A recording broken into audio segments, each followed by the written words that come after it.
Hey everyone, I'm Russell, and you're listening True Horror Stories by Russell. Today I'm going to read a story that was sent to me by a guy named Darren from Ohio. He told me this isn't just a story, it's something that really happened to him a few years ago when he was staying at his grandmother's house in a small, forgotten town. He says he never told anyone before until now. So turn off the lights, put on your headphones, and listen closely. Here's Darren's story in his own words.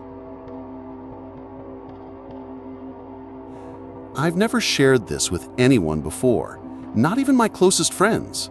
This happened when I was 17, the summer before my senior year of high school. My parents had to go overseas for work, so they sent me to stay with my grandma for a few weeks. She lived alone in a small, quiet town in southern Ohio, a place so sleepy it felt like time had stopped. Grandma's house was old, built in the 1930s, wooden floors that creaked with every step, wallpaper peeling at the edges, and that constant, musty smell of age and dust. But what always freaked me out most was the basement. I'm not exaggerating when I say that basement hated me. The stairs to the basement were steep, made of wood so worn you could see the grain. There was no light switch at the top. You had to walk halfway down to pull one of those old dangling chains. From the day I arrived, I felt like something was watching me from down there. Even when the door was shut, I'd hear faint creaks, like footsteps, or worse, breathing. I tried to convince myself it was just my imagination, but then the noises started happening at the same time every night, 2:13 a.m. exactly. One night, I woke up, gasping, not from a nightmare, just this sudden horrible sense that something was in the room with me. I checked my phone, 2:13 a.m. Then I heard it again, a soft scraping noise, like something dragging across the floor. I sat up and looked toward my door.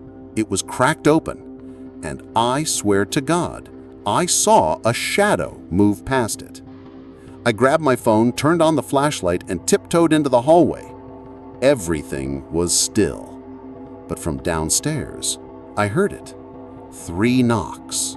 Knock, knock, knock. From the inside of the basement door. The next morning, I finally told Grandma. She got quiet. Then she said, "Don't open that door after midnight, ever."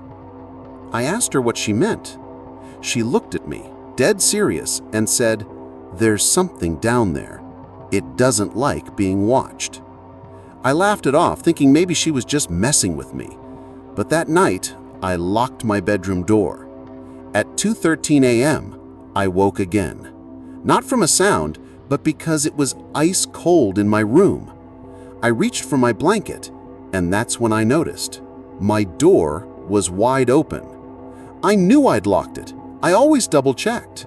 I stood up, heart pounding in my chest, and walked into the hallway. The basement door? It was open. Not just cracked, wide open. Darkness spilled out of it like smoke, and from within that blackness, I heard it again. Knock, knock, knock. Except this time, it came from behind me. I ran into the bathroom and slammed the door shut. I turned on the light, trying to calm down, splashing water on my face. When I looked up into the mirror, I saw something standing behind me. Tall, shadowy, no face, just a black figure with long, thin arms that stretched down to the floor. I turned around, but the room was empty. When I looked back at the mirror, it was gone. I begged my parents to let me leave early. They booked a flight back 2 days later. On my final night, I barely slept. I stayed up in bed with the lights on. At exactly 2:13 a.m., the lights went out. My lamp, phone, even the digital clock, dead. Then I heard footsteps, slow, dragging footsteps, coming up the stairs. And then I heard it, breathing, right outside my bedroom door. Then a voice, dry and whispery. It said just 3 words, "Don't leave yet." I passed out. When I woke, it was morning. The power was back.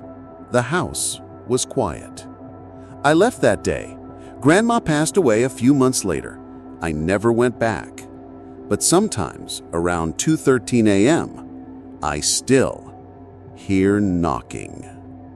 If you made it this far, let me know in the comments, what would you have done if you heard knocking from a pitch-black basement? Smash that like button if you want more stories like this, and don't forget to subscribe, because I've got more creepy real-life encounters coming your way every week. Till next time, stay safe and never open the basement door after midnight.